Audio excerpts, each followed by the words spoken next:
तो जी अस्सलाम वालेकुम। जो हम पढ़ रहे थे अपने वेक्टर्स एंड इक्विलिब्रियम के सीरीज़ में, आज हमारा तीसरा लेक्चर है अबाउट सब्सट्रैक्शन ऑफ वेक्टर। इससे पिछले वाले वीडियो में आप देख सकते हैं हमने पढ़ा था एडिशन ऑफ वेक्टर्स। हमने एडिशन ऑफ वेक्टर्स में हमने पढ़ा था कि जब दो या दो से ज़्यादा वेक्टर को हम कंबाइन करते हैं और इससे एक रिजल्टेंट वेक्टर बनता है, इसको हम कहते हैं एडिशन ऑफ वेक्टर्स। वहाँ पर हमने ग्राफिकल रिप्रेजेंटेशन दिया था, रेक्टेंगुलर कंपोनेंट से भी हमने किया था, हेड टू टेल रूल हमने पढ़ा था। उस वीडियो को अगर आपने नहीं देखा तो आप देख सकते हैं, इससे पिछले वाली ये वीडियो है। तो आज पढ़ेंगे सब्ट्रैक्शन ऑफ वेक्टर। ये भी एक प्रोसेस है, लाइक एडिशन ऑफ वेक्टर, ये भी एक प्रोसेस है। इसमें भी हम किसी चीज़ की कम्बिनेशन करते हैं, लेकिन यहाँ पर थोड़ा तरीका अलग है। In which the process in which we combined the one vector with the other vectors which is opposite of the first one.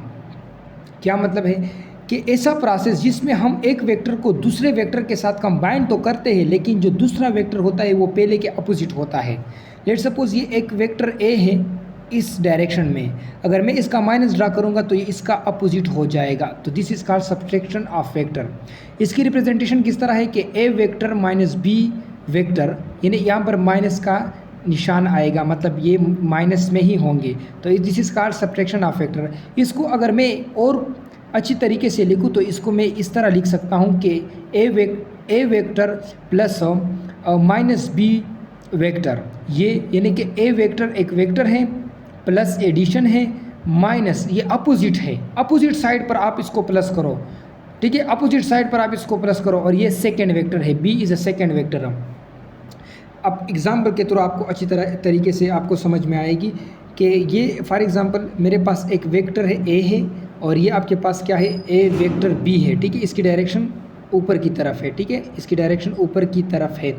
अब आपने क्या करना है, हेड टू टेल रूल से इसको ऐड करना है। तो आप क्या करोगे, यहाँ पर ए वेक्टर जो है इसके हेड से बी वेक्टर की टेल को ज्वाइन करोगे, और आपको रिजल्टेंट किस तरह ऑब्टेन होगा कि ए वेक्टर के टेल से आखिरी वेक्टर के हेड तक आपको ए प्लस बी रिजल्टेंट मिल जाएगा। ये तो एडिशन ऑफ वेक्टर था जो हम पढ़ चुके हैं। हमने पढ़ना है सब्ट्रैक्शन। सब्ट्रैक्शन में आपने ए वेक्टर को उसी तरह ड्रा करना है, क्योंकि ए वेक्टर प्लस में है, माइनस बी वेक्टर, बी जो वेक्टर है उसको आपने अपोजिट करना है। माइनस का मतलब होता है नेगेटिव वेक्टर, यानी आपने इसमें अपोजिट करना है, ठीक है। ये आपके पास बी वेक्टर माइनस में हो जाएगा। तो आप इसको जिस तरह माइनस में, इस तरह पहले किस तरह था, ऊपर था, अब नीचे की तरफ होगा, तो आपको रिजल्टेंट मिल जाएगा। तो this is called subtraction of vector. काफ़ी आसान था। आगे हम इसके फार्मूले पढ़ेंगे, वगैरह वगैरह। अच्छा, एमसीक्यूज़ है कि मेरे पास the angle between two vectors A and B for which magnitude A vector plus B vector is equal to magnitude A vector minus B vector. ये कहते कि वो कौन सा एंगल है जिसमें ए प्लस बी, यानी कि addition of vector of two vectors and subtraction of two vector is equal. बड़ा अच्छा एमसीक्यूज़ है। कहते हैं कि दो वेक्टर्स की एडिशंस और दो वेक्टर की सब्ट्रैक्शन कब बराबर होती है, किस एंगल पर बराबर होती है। तो आंसर है 90। क्यों, देखो ना, मेरे पास एक वेक्टर ए है और एक वेक्टर बी है। अब इनका मैं रिजल्टेंट ड्रा करूँगा तो ये कुछ इस तरह इसका रिजल्टेंट होगा ए प्लस बी। अगर मैं इसको सब्ट्रैक्शन में कर दूँ तो ये ए उसी तरह होगी, बी नीचे आ जाएगा, बी पहले ऊपर था 90 के ऊपर, अब ये नीचे 90 के ऊपर आ जाएगा। तो ये आपके पास रिजल्टेंट, वही रिजल्टेंट का मैग्नीट्यूड आ गया है 90 पर, ठीक है, 90 पर ये मैग्नीट्यूड आ चुका है। अच्छा, उसके बाद अपने रियल टॉपिक की तरफ आते हैं। क्या रियल टॉपिक की तरफ, वो क्या है, multiplication of vector by a number. Number के ज़रिए आपने मल्टीप्लिकेशन किस तरह करनी है वेक्टर की। अगर आपके पास पॉजिटिव वेक्टर आ गया तो इसका मतलब है कि direction will no change, direction आपके पास चेंज नहीं होगा। हाँ, मैग्नीट्यूड हो सकता है कि चेंज हो जाए, ठीक है, मैग्नीट्यूड हो सकता है कि चेंज हो जाए।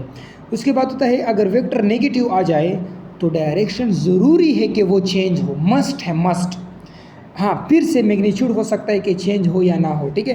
अब इसका किस तरह पता चलेगा, मेरे पास एक वेक्टर है ए, वो 10 है, मैग्नीट्यूड उसका 10 है और डायरेक्शन उसकी राइट है। अगर मैं कहूँ कि +3 ए वेक्टर है तो इसको आप ऐड करो, 3 को a के साथ ऐड करो तो 30 आएगा और राइट। तो मतलब प्लस में मैंने क्या किया है, राइट ही है। देखो ना, ये पहले राइट था, अभी ये राइट है, तो प्लस में कोई डायरेक्शन की चेंज नहीं आएगी, नो चेंज। मैग्नीट्यूड भी उसी तरह है, वो चेंज हो सकती है नहीं, वो उसका अपना है।